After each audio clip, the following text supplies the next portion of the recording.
buenos días. En primer lugar, quiero agradecer la presencia de todos ustedes. Agradezco pues cada uno de sus comentarios y agradezco sobre todo el acompañamiento de la doctora Marlene Martínez Domínguez, porque gracias a ella esto fue posible, gracias a su disciplina y a su generoso acompañamiento. También quiero mencionar que este trabajo está dedicado a mi abuela Bricia, a las mujeres de mi familia, a toda mi familia y a las mujeres de Logoche con quienes compartí momentos y un cariño invaluable, así como a mis amigas y a todas aquellas mujeres que me han sostenido en este proceso que pues ha significado este posgrado. Bueno, Bueno, pues voy a comentar un poco acerca del cuerpo de la tesis. En primera instancia tenemos a la introducción en donde explico que esta investigación pues analiza las múltiples desigualdades y violencias hacia las mujeres dedicadas a la elaboración del mezcal en el pueblo de Logoche, perteneciente a la comunidad de Logoche, que está ubicado en el municipio oaxaqueño de San Luis Amatlán, ubicado en la Sierra Sur de Oaxaca. Y bueno, pues la participación de las mujeres en la elaboración del mezcal requiere estudiarse con detalle, pues el boom de esta bebida pues se ha valido de un discurso comercial que tiende a romantizar las labores que ellas realizan durante el proceso de elaboración. La aportación de este trabajo abona la discusión sobre las desigualdades que las mujeres en contextos rurales han enfrentado a lo largo de la historia y en tiempos recientes. También aporta información sobre las violencias familiar, económica, psicológica y sexual que enfrentan las mujeres de este lugar en particular. El nombrar y definir las violencias es un paso importante para que ocurra un cambio social donde se valore la vida y el trabajo de las mujeres. Vamos un poco al contexto. El mezcal ha tenido un auge económico y ha presentado una alta demanda en las últimas 2 décadas. A este fenómeno se le ha denominado boom del mezcal. Oaxaca actualmente es el principal productor de agave y mezcal de México. Vemos que el mezcal pasó de ser una bebida despreciada, considerada barata y vulgar, a una bebida valorada y apreciada cultural y gastronómicamente por el público nacional e internacional. Dentro del proceso de elaboración del mezcal, las mujeres siempre han estado involucradas, pero han sido invisibilizadas a lo largo de la historia de esta bebida. Las mujeres que participan en esta actividad, si no están presentes en la siembra, lo están en la cosecha, en la selección de agaves o en la destilación en los palenques. También participan en las diferentes etapas de comercialización. Asimismo, están presentes en la elaboración de reproducción de la vida, que son fundamentales para el mantenimiento de las familias productoras de mezcal. A partir de este boom, algunas mujeres empezaron a destacar como productoras y participantes activas dentro de esta agroindustria. Debido al incremento de las mujeres en esta actividad económica, o sea, del boom del mezcal, la pregunta de investigación es: ¿cómo se expresan las desigualdades de género en los ámbitos familiar y productivo de las mujeres dedicadas a la producción del mezcal en Logoche, San Luis Amatlán? ¿Y cómo se vinculan dichas desigualdades con la violencia de género? Asimismo, me interesa saber cuáles son las estrategias de resistencia empleadas por las mujeres para enfrentarlas. Bueno, pues frente a estas inquietudes se identifican las desigualdades relacionadas con los cuidados, con la autonomía económica, con la salud, con la pobreza, con el uso del tiempo, así como diversas clases de violencia hacia las mujeres. En el contexto de Logoche, estas problemáticas están relacionadas con el sistema sexogénero, con la naturalización del trabajo de los cuidados, con la falta de servicios educativos y médicos en su comunidad, así como diversas violencias sexuales, económicas, emocionales y psicológicas que atraviesan las mujeres de esta comunidad. Y bueno, pues en el capítulo 1 tengo las herramientas conceptuales con las que pude atender este problema de investigación, con el cual se utilizó un andamiaje teórico donde el género es una categoría de análisis central que sirve para comprender el papel de las mujeres en una cultura determinada.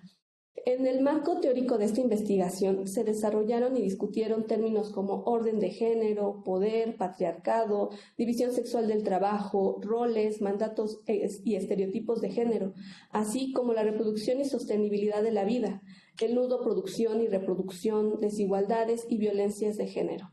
Todos estos términos fueron herramientas que ayudaron a comprender la construcción del género en Logoche, sus particularidades y semejanzas con otros contextos campesinos.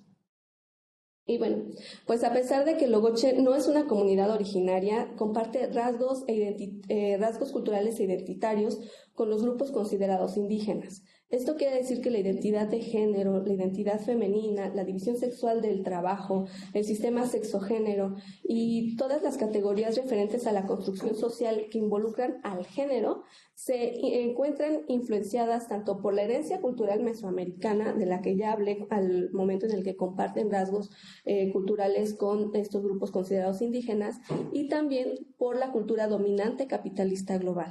Y bueno, esto último pues se debe a factores como el boom del mezcal, el cual está transformando el orden de género de las comunidades productoras. Y bueno, referir a estos contextos particulares como lo es Logoche nos trajo la necesidad de ser precisas incluso en el marco teórico. Por ejemplo, el término división sexual del trabajo, como ha sido planteado por varias autoras, que refieren a contextos urbanos o de otra índole, donde lo privado y lo público se encuentran divididos tajantemente, entre otras características que no empatan con la vida campesina de Logoche, nos trajo la necesidad de apuntalar y retomar a autoras como Lourdes Arizpe, quien para comprender el contexto de comunidades rurales en el agro utilizó el concepto de división sexual del trabajo campesino y el trabajo doméstico campesino. En este sentido, la división del trabajo en los contextos campesinos tiene características que apelan a la integralidad campesina, la cual se fundamenta en una cosmovisión que no tiene separaciones tajantes entre la esfera privada de trabajo productivo y reproductivo, pues todos estos ámbitos forman parte de una totalidad. Logoche presenta esta caracterización. El palenque, el cual es el espacio donde se elabora el mezcal, está dentro del mismo espacio doméstico.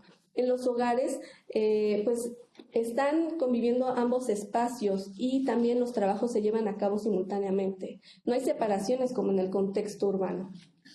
Esta proximidad posibilita que las mujeres transiten de forma fluida entre el trabajo de elaboración del mezcal, o sea, el productivo, este trabajo productivo, al de los cuidados, al trabajo doméstico, correspondientes al trabajo de la reproducción de la vida.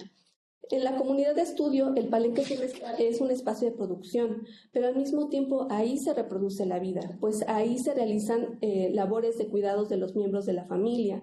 De esta manera, pues, nos permite complejizar los límites entre el trabajo productivo y el reproductivo, entendiendo que hay un continuo de actividades que se pueden realizar de forma simultánea. El tránsito entre estos dos trabajos, pues se le denomina nudo producción-reproducción, donde la vida de las mujeres oscila.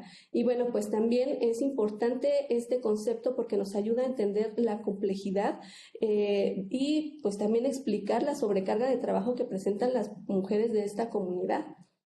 Y bueno, pues la sobrecarga de trabajo representa una de las desigualdades de género que, bueno, estas son entendidas como consecuencia de un entramado patriarcal que subordina el rol de las mujeres en la sociedad, contribuye a la propagación y al ejercicio de la violencia de género e incluso se institucionaliza para que la dominación masculina continúe vigente. Y bueno, pues pasamos al capítulo 2 en el cual hablo de la metodología, el cual es el proceso de construcción del conocimiento antropológico feminista que permeó a este trabajo. Y bueno, pues para la metodología implicó realizar etnografía en la comunidad de Logoche durante los meses de septiembre a diciembre del 2022. En la recopilación de la información se implementaron diversas técnicas etnográficas para responder a la pregunta de investigación central. Previamente al trabajo de campo, en diversos seminarios se diseñaron guías de entrevista, matrices de observación, que cabe señalar que durante el primer acercamiento tuvieron que ser replanteadas. Sé que en este panel hay expertas en el tratamiento de diversas clases de violencia, pero para mí fue la primera vez que hablé de ello desde la antropología. Entonces, un hallazgo metodológico y personal importante fue que para el diseño de entrevistas a profundidad, donde planteaba preguntas directas acerca de testimonios de violencias, pues no era efectivo ese método. No fue posible abordar esta temática de forma así directa. Es importante, primeramente, generar un lazo de confianza para que las mujeres pudieran permitirme pues compartir estas experiencias así de delicadas y dolorosas. Para tratar temas tan complejos como la violencia de género, la etnografía feminista permitió ver, abro cita, delicados hilos de la red interdependiente del pensamiento y de la vida de las mujeres, fin de cita, los cuales estos son entretejidos por mujeres que frecuentemente pues han pasado desapercibidos por los ojos etnográficos androcéntricos de las ciencias sociales. Bueno, se entrevistaron a 16 personas en total, de las cuales 14 fueron mujeres y 2 hombres de diversos grupos etarios. El ritmo para recabar los datos en Logoche fue dictado por las personas de la comunidad. El primer mes de acercamiento y de observación, pues fue dedicado a estas técnicas etnográficas. También en este primer mes se realizaron las primeras entrevistas de historias de vida de las mujeres y en los siguientes meses pues ya pude utilizar otras técnicas etnográficas porque las conversaciones ya iban fluyendo con mayor soltura y fluidez. Cabe mencionar que existieron algunas mujeres y familias que decidieron no participar en este estudio. Y con ello quiero recordar que los y las investigadoras no somos quienes dictaminamos y seleccionamos totalmente a los colaboradores, a los informantes o sujetos de estudio. Este es un proceso mutuo. Mostrar estas complejidades, tensiones y rencillas por la presencia de una persona en calidad de investigadora permite ver el trabajo etnográfico desde una dimensión realista, que no sea romantizado, pues resalta también la capacidad de agencia que tienen los sujetos de estudio, así como sus inclinaciones. Y pues, ¿quiénes son las mujeres de Logoche? Aquí pues explico un poco de las técnicas que realicé, que implementé. Vamos a ver quiénes son las mujeres de Logoche. Y las mujeres de Logoche que participaron en este estudio son diversas, en edad, en clase social, en estado civil, e incluso la producción del mezcal apareció como un marcador de diferencias entre las mujeres de Logoche. Porque, pues las mujeres que han tenido mayor reconocimiento y prestigio a nivel internacional, pues son las mujeres que gozan de mayor respeto en la comunidad, así como las mujeres casadas. Y también por otro lado están las mujeres jóvenes que están en construcción de este reconocimiento, como las mujeres jóvenes y niñas. Pero en el otro extremo tenemos a las madres autónomas, quienes se enfrentan además de estigmas sociales, problemáticas económicas, diferentes clases de violencia y sobrecarga de trabajo. Los varones que participaron en este estudio pertenecen también a diversos grupos etarios, desde niños de 8 años hasta adultos mayores de 70. Cabe mencionar que participaron más varones en conversaciones informales, porque pues las entrevistas estructuradas fueron dirigidas hacia las mujeres, más que hacia los varones. Esto por cuestiones de tiempo y también por proximidad.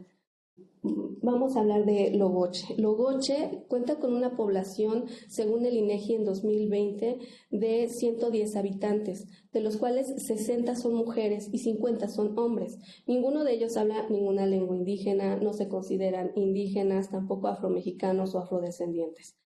Y pues en cuanto a la edad, vemos que el 60% tiene de 14 a 64 años.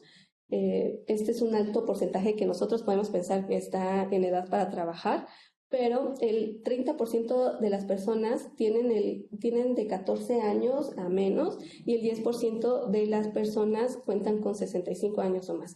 Y digo esto porque todas estas personas, niños, jóvenes y personas de la tercera edad, están involucradas en la elaboración del mezcal, la cual es la principal actividad económica de la comunidad. También cabe mencionar que respecto a la educación, pues el acceso a los servicios educativos en Logoche es complicado, porque pues se deben desplazar de un lugar a otro, de una comunidad a otra, para asistir a las escuelas del nivel básico. Y pues respecto al nivel medio superior y superior, es necesario que los y las jóvenes se desplacen a Miahuatlán de Porfirio Díaz, el cual pues está a media hora, pero pues es difícil desplazarse debido a que las carreteras no están pavimentadas y que no hay un transporte regular en estas comunidades. Y por lo cual pues se opta por o rentar en este distrito o de plano pues desertar de la educación media, superior y superior. Por otro lado, pues en cuestiones de salud también tenemos un problema importante porque no hay servicios médicos públicos ni privados en la comunidad. En la Chihuizo, pues había una casa de salud que se activaba solamente en campañas de vacunación, pero ya no está habilitada y por lo tanto las personas de Logoche que necesitan algún servicio médico deben desplazarse por sus propios medios a Miahuatlán de Porfirio Díaz. Más adelante voy a tocar este tema, porque se va a ver en las violencias de género que presentan las personas de Logoche. Respecto a la cosmovisión de Logoche, pude ver a partir de la etnografía un hallazgo muy importante porque se observa que la relación que establecen los y las seres humanas con la naturaleza es un elemento que moldea la cosmovisión de la comunidad. Las mujeres como los hombres de la comunidad establecieron en diversas ocasiones que fueron entrevistados, símiles entre la naturaleza y los procesos humanos, como el matrimonio, la sexualidad, el trabajo productivo y reproductivo. Es decir, o sea, tomaban la interpretación de lo que veían en la naturaleza y lo pasaban a ejemplos del matrimonio, ¿no? Por ejemplo, pues me decían, los animales, los machos cazan y las mujeres pues distribuyen con sus crías, ¿no? Y esto mismo pasaba, lo trasladaban al modelo humano, ¿no? A lo que debería de ser un padre proveedor y una madre dedicada al cuidado. Dentro de la investigación, pues, pongo diferentes ejemplos de de estos símiles que establecieron las personas de la comunidad. También, por otro lado, se observó que las fases lunares están estrechamente relacionadas con las actividades agrícolas de la siembra, de la cosecha, pero también con procesos fisiológicos del cuerpo de diversos seres vivos, como plantas, animales, seres humanos y humanas, lo cual nos habla de un sistema de creencias campesina que es compartida con otros pueblos del país. Esto también es muy importante porque asimismo pues performa el cuerpo y por lo tanto también el género. Otro de los hallazgos importantes respecto al cuerpo femenino fue el relacionado con la pérdida de la menstruación, que se origina porque las mujeres realizan actividades que son consideradas masculinas. Mientras una mujer realice frecuentemente estas tareas, pues estas tareas que son consideradas para los varones, va perdiendo su menstruación, su fertilidad, incluso se dice que el cuerpo de la mujer cambia. Y bueno, pues esto nos habla de una sanción que el cuerpo se va performando también de acuerdo al trabajo y al rol de género que pues desempeña. Aquí vemos que la importancia que tiene para la comunidad las normas sociales impuestas alrededor del sistema sexo-género y que finalmente tiene repercusiones a nivel corpóreo de salud y también en la vida social del individuo de la comunidad. Y bueno, en el capítulo 4, las desventajas de ser mujer, a veces dice que no quiere ser hombre y no mujer, desigualdades de género en Logoche. Bueno, pues dentro de la construcción del género femenino en Logoche, pues cuando yo intentaba acercarme a qué es lo que pensaban que era una mujer, en el estudio mencionaron diversos mandatos de género. Me decían que una mujer debía ser humilde, amable, limpia, bonita, con la disposición de cuidar a otras personas, para contener emocionalmente a otras, también a otras personas, incluso desde la infancia. Cabe mencionar que las niñas de Logoche pues cuidan a sus hermanos y hermanas, esto es parte de su rol, por así decirlo, y pues no importa que los varones sean, a los que cuidan, pues sean mayores que ellas. Ellas realizan esta labor de crianza y de cuidado pues también para que pues se vayan educando y vayan formando pues desde esta perspectiva. Pero cuando yo preguntaba a las personas acerca de los varones, no me describían muchas de estas pues descripciones que me daban de las mujeres. Solo se destacaba que mientras trabajara y mantuviera a su familia, pues todo estaba bien, ¿no? Su identidad de género se encuentra vinculada con el trabajo productivo, con el rol de proveedores. E incluso también me decían que no importaba que fueran infieles con tal de que pues todo pues, mantuviera la casa, ¿no? Esto nos habla de desigualdades de género ideológicas que se presentan en la comunidad. Vemos que las exigencias o mandatos son numerosos al hablar de la identidad femenina, pero al hablar de la identidad masculina solamente pues, se habla de la manutención del núcleo familiar. Las mujeres comienzan a cuidar de otras personas, como mencioné anteriormente, desde la infancia, pero también cuidan animales y huertas familiares. Esto es muy importante porque aquí vemos que las mujeres acompañamos la vida, no solamente la vida humana, sino la vida de otros seres vivos como plantas y animales. Por eso es muy importante el término de sostenibilidad de la vida. Y bueno, también, además de todo este trabajo reproductivo, tienen la obligación moral de ayudar o de echarle la mano a sus esposos o padres en sus trabajos remunerados, en sus oficios, o sea, ya sea como albañil, como productor del mezcal o en algún otro empleo. Y bueno, pues cabe mencionar que pues en esta participación no hay paga para ellas y bueno, pues se convierte en otra jornada extra de trabajo que tienen que realizar y los varones pues no entran de forma activa al trabajo reproductivo. Esto pues es muy similar a lo que pasa en contextos pues urbanos como los que en las que nosotras estamos inmersas y esto implica una desigualdad de género importante. Y bueno, pues respecto a la producción del mezcal, de lo que tanto se ha hablado de que las mujeres, pues ya que están insertas en esta producción, pues ellas reciben dinero de los lotes del mezcal vendidos a intermediarios, pero sus ventas son menores si se comparan con las ventas de los maestros mezcaleros porque justamente no tienen el tiempo suficiente para dedicarle a la producción del mezcal, pero tampoco tienen el poder de decisión sobre sus bienes.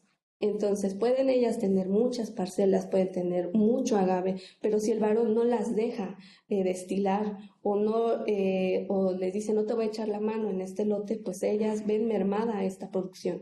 Esto significa violencia económica y patrimonial. Porque, bueno, pues también cabe destacar que el dinero que ellas producen de la elaboración del mezcal, y esto es muy importante hablar de cómo es que las mujeres gastamos el dinero, este dinero es destinado para solventar gastos familiares. También presentan culpa o remordimiento por comprarse algo para ellas. Mientras que los varones en diversas ocasiones del trabajo de campo me mostraban algunos gustitos que se daban con las ganancias que tenían la venta del mezcal. Incluso esto era como parte del prestigio, ¿no?, que ellos tienen. Por otro lado, otro hallazgo importante que encontré en las mujeres de mayores de 40 años fue que el descanso es mal visto. O sea, una siesta es considerada para mujeres perezosas, porque bueno, ellas dicen que cuando ellas se sientan, cuando ellas se van a dormir o algo así, empiezan a aparecerle la dolencia en los cuerpos. Entonces, trabajando es la manera en la que pueden lidiar con el dolor. Y finalmente, pues yo tuve la dicha de conocer a la señora Elvira, quien es una persona de 78 años, y bueno, pues ella sigue completamente activa en la actividad agrícola, y pues esto es muy común en estas comunidades campesinas. Y justamente, pues Celeste, que es una niña de 11 años, mi ahijada, me dijo, es que yo quiero ser varón, yo quiero ser hombre, porque ellos sí tienen permitido llegar y dormirse después del trabajo. No tienen que estar lidiando con las labores de la cocina, ¿no? Entonces, pues ella expresa ese deseo de ser hombre porque pues a ella no se le tiene permitido descansar y también pues no le gustan las actividades domésticas y eso pues me gustó mucho de ella porque pues ella lo pudo expresar, pero es mal visto, ¿no? O sea, su mamá, que es la señora Teresa, pues sí nos decía, bueno, es que esta niña, yo no sé qué voy a hacer con ella, ¿no? Pero bueno, respecto al capítulo 5, y me hubiera gustado platicarles mucho más, pero son 30 minutos y es muy poco el tiempo.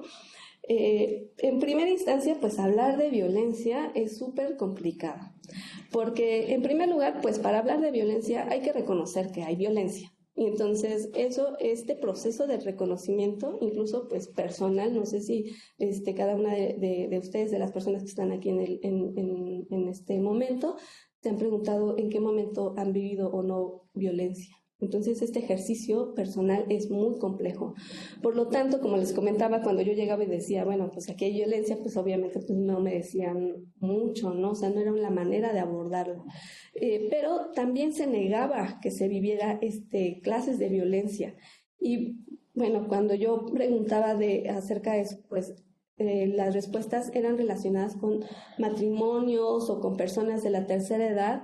Y bueno, es también curioso, un hallazgo muy importante, que ellos vinculan al boom del mezcal, al incremento de la venta de esta bebida, con la desaparición de la violencia hacia las mujeres. Y bueno, pues aquí es curioso porque relacionaron la pobreza con la violencia, porque cuando no había pues esta venta de mezcal, esta necesidad de producirlo, los esposos pasaban más tiempo en sus casas. Por lo tanto, ellas estaban más expuestas a golpes y a otras clases de violencia. Esto es algo parecido a lo que vivimos en la época del confinamiento por COVID-19, en el cual pues se registró una alza en casos de violencia debido a que las parejas pasaban más tiempo en un solo espacio. Pero bueno, respecto a esta recopilación de testimonios, pues fueron múltiples. Fueron desde violencia económica, debido a que las mujeres pues, no podían decidir libremente acerca de sus recursos, hasta violencia pues casi feminicida ejercida por varones que frecuentemente estaban alcoholizados. Y aquí podemos recordar que el alcohol y la violencia son dos elementos que van frecuentemente de la mano. Y en un pueblo productor de mezcal, esta relación es mayormente visible. La violencia dentro del ámbito familiar es reconocida por sus habitantes como parte de sus historias familiares, pero que han quedado en el pasado. Las personas de la tercera edad reconocen abiertamente que sus padres golpeaban a sus madres o que ellas mismas experimentaron violencia física. La violencia familiar, física, económica, sexual, registrada en este estudio, es considerada como parte de la violencia interna que hay en la comunidad, donde las redes de apoyo entre mujeres, la participación activa de los niños y niñas en la defensa de la vida, el uso y venta de agave, pues son algunas de las estrategias de resistencia que los habitantes de Logoche han implementado a lo largo del tiempo. Y bueno, pues en este capítulo profundizo acerca de cada una de estas estrategias de resistencia. Mientras tanto, la violencia externa que comprende a este estudio está integrada por la violencia obstétrica que se efectúa en el Hospital del Bienestar del IMSS, ubicado en el distrito de Miahuatlán de Porfirio Díaz. Los testimonios de violencia obstétrica fueron un hallazgo inesperado para este estudio. Cabe señalar que hay testimonios que quedaron al margen de ser abordados en esta investigación debido pues, a cuestiones de tiempo y también pues, del problema de investigación principal, pues espero retomarlo para el doctorado. Y bueno, pues la violencia obstétrica que el personal médico que ejerce en Miahuatlán es conocido, es reconocido no solamente por los habitantes de Logoche, sino por pueblos aledaños. Y bueno, pues ante esta clase de violencia se ha recurrido a la partería y a la medicina tradicional para atender los nacimientos, entre otras enfermedades. Y bueno, pues estos conocimientos ancestrales se han revitalizado como una estrategia de resistencia de los pueblos campesinos de la Sierra Sur. Bueno, pues ya para concluir, también registré violencia espiritual ejercida por parte de el párroco de la iglesia de San Luis Amatlán, donde hace campañas dirigidas hacia niños y jóvenes, pues en contra del aborto, en contra de los derechos reproductivos de las mujeres. Y esto también es algo muy importante. Hablar de violencia espiritual también creo que es muy importante. Es una beta, es un campo muy fértil para la antropología. Ya las conclusiones finales. Las desigualdades y violencias de género que presentan en Logoche están íntimamente relacionadas. Por un lado, se tienen violencias y desigualdades estructurales que esta comunidad ha enfrentado históricamente por el hecho de ser campesinos, pero también han aparecido y se han actualizado y se han reforzado pues otras violencias y otras desigualdades que tienen que ver con el contexto actual en el que esta comunidad está inmersa. Y bueno, la relación de la producción del mezcal con las empresas e intermediarios también cabe señalar que alteran el orden del género de la comunidad. Al demandar lotes de mezcal producidos por mujeres, se intensifica su participación en la producción de la bebida. Y bueno, pues esto genera la pregunta, ¿qué tan positivo para las mujeres entrar en el trabajo productivo, remunerado y reconocido por la sociedad? Porque por un lado aumenta la carga de trabajo de las mujeres y la falta de autonomía económica, pero por otro lado también cambia su subjetividad y ellas también quieren pues salir, conocer otros lugares, romper con los mandatos de género establecidos hacia la identidad femenina. Y bueno, no hay que perder de vista que en esta sociedad capitalista patriarcal pues se pone en el centro de la existencia humana el intercambio a través del dinero, dejando de lado el trabajo de la reproducción de la vida y el trabajo realizado por las mujeres. Y bueno, cabe mencionar que los negocios y empresas hacen uso de discursos en los cuales se hace mención de la participación de las mujeres. En ocasiones hacen referencia a las problemáticas que las mujeres, las comunidades productoras de mezcal enfrentan actualmente. Por ejemplo, ahora Logoche tiene un problema importante del agua. En estas campañas, pues se exalta que en Logoche ya no hay agua, pero no como una problemática que pueda dañar los derechos humanos básicos, sino que pone en peligro la producción del mezcal, con la que empiezan a comercializar y a exportar. O sea, es como, darle enfermedad y también la cura, ¿no? Al mismo tiempo. Y bueno, esto significa que las personas externas, intermediarios y empresarios nacionales e internacionales agravan y reproducen las violencias, además de contribuir a las desigualdades en las comunidades que han enfrentado a lo largo de la historia. Porque bueno, al malbaratar el mezcal, o sea, es decir, los intermediarios pues compran el mezcal a precios muy accesibles, pero bueno, pues las ganancias ellos son los que finalmente se los quedan, porque estoy hablando de intermediarios que no solamente comercializan aquí en México, sino que se dedican a comercializar en Estados Unidos, en Europa y en otras partes del mundo. No es la intención de esta tesis romantizar la vida de las mujeres campesinas que participan en la producción del mezcal. Y bueno, pues con la información presentada no hay forma de realizar semejante tarea ni de comprobarlo. Se ha evidenciado que el contexto en el que viven las mujeres de Logoche es complejo, lleno de matices, de claros oscuros que lo dotan de complejidad. El lado oscuro y difícil de enfrentar es el que pertenece a la urdimbre patriarcal, ese tejido complejo que las ha colocado históricamente en un contexto con desigualdades y violencias arraigadas, cuyas raíces son profundas y complicadas de arrancar, pero que es importante subsanar. Esta es la doble deuda histórica que el país tiene con las comunidades campesinas y con las mujeres, y bueno, pues es urgente buscar soluciones colectivas. Es peligroso pensar que el auge del mezcal tiene en la actualidad la capacidad de equilibrar las desigualdades históricas que los pueblos productores de esta bebida han enfrentado por años, porque se colocan los intermediarios como posibles salvadores de los pueblos y de las mujeres de esta agroindustria. Sin embargo, a lo largo de este trabajo, pues se determina que su inserción en las comunidades ha significado mayor explotación de las mujeres disfrazada de reconocimiento a una sola parte de su trabajo, o sea, el productivo, dejando en segundo plano el trabajo reproductivo que realizan diariamente y que les significa una sobrecarga de trabajo importante. Y bueno, para finalizar, es importante reconocer que el lado luminoso de la vida de las mujeres de Logoche es posible por la fuerza que emana de ellas mismas, por su capacidad de resistir al paso del tiempo, la sanación y el afecto que ellas tejen en sus redes de apoyo. Hasta el momento no ha habido agentes externos ni salvadores externos para las mujeres de Logoche. Ellas mismas generan estrategias para resistir ante el poder patriarcal y lo han usado para mantenerse con vida, luchando día a día para tener una vida digna para ellas y para su familia. A pesar de que hay muchos problemas internos y externos por solucionar, se tienen deudas históricas hacia ellas, pero debido a su agencia, a su poder e intuición siguen resistiendo porque mientras ellas existan, la vida de diversos seres vivos está garantizada. Y bueno, pues eso sería todo.